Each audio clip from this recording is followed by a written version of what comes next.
अस्सलामु अलैकुम वरहमतुल्लाहि वबरकातुहू। औज़ु बिल्लाहि मिनश शैतानिर रजीम, बिस्मिल्लाहिर रहमानिर रहीम। अल्लाहुम्मा सल्लि अला मुहम्मदिन व आलि मुहम्मद व अज्जिल फरजहुम अजमाइन। आपसे दरख्वास्त है कि आप भी एक मरतबा दुरूद पढ़ लीजिए, जो भी दुरूद आप चाहें। अगर आप अपने घर में बैठे हुए हैं, नाजरीन, ये टॉपिक है हमारा और आप इसके ऊपर ज़रा गौर कीजिए, देखेंगे आपको समझ में आएगा इंशाअल्लाह। और अच्छा टॉपिक है जो घर घर का है आम तौर पर।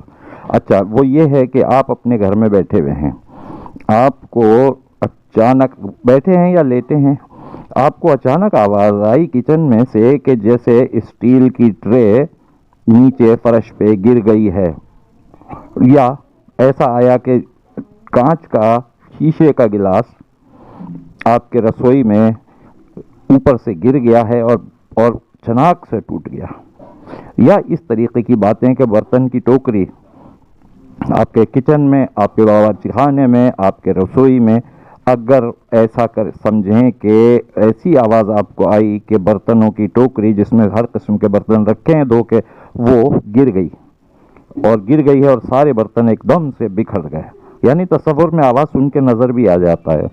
जब आप जाके देखेंगे तो आपको पता चलेगा कि वहाँ तो ऐसा कुछ भी नहीं है। या ये सोचें आप कि हम सुबह देखेंगे, क्योंकि रात को 2 बजे, 3 बजे, 4 बजे ऐसे अंधेरे का टाइम, आधी रात का टाइम, ऐसे में अगर वो गिर गई है बर्तन, तो आपको पता चलेगा कि वहाँ तो कुछ भी नहीं हुआ। तो इसका मतलब ये है, आवाज़ तो यकीनी आपने सुनी है और होती है आपके किचन में। इस तरीके की आवाज़ अगर आती है तो और जब देखते हैं तो कुछ नहीं होता, तो इसका मतलब ये है कि आपके किचन में कोई है, चूहे भी नहीं है, तो कुछ ना कुछ तो है जो ये आवाज़ आती है। वो क्या चीज़ है? आप देखिए कि यकीनन ये जिन्नात ही हैं जो अपने होने का आपको एहसास दिला रहे होते हैं।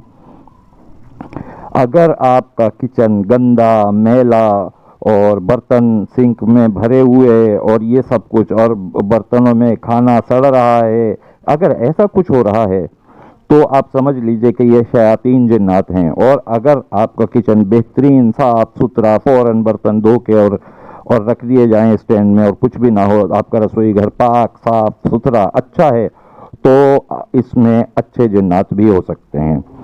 लेकिन अच्छे जिन्नात हों तो कोई बात नहीं है, लेकिन बुरे जिन्नात अगर उसमें होंगे तो आपके लिए परेशानियां और ख़राबियां पैदा करेंगे। तो आपको चाहिए कि अपने किचन में, इस्लामी सॉल्यूशन इसका बता रहा हूँ, कि आप अपने किचन में 7 फुट से ऊंची जगह पर किसी भी दीवार पर टुकड़े लगा लीजिए, फ्रेम शुदा, पहला कलमा तैयबा या आयतल कुर्सी, ऐसा ला के और वो लगाइए। और एक चीज़ होती है हरमल स्पंद, उसका धुआं लगाएं, किचन में लगाया करें। इंशाल्लाह ये आपके मामलात ये इस किचन में ठीक हो जाएंगे। ठीक है जी, आपसे इजाज़त चाहते हैं और हमें, हमारी टीम को इजाज़त दीजिए। इंशाल्लाह फिर अगली वीडियो में मिलेंगे। अस्सलामु अलैकुम वरहमतुल्लाहि वबरकातुहू। अल्लाह हाफिज़।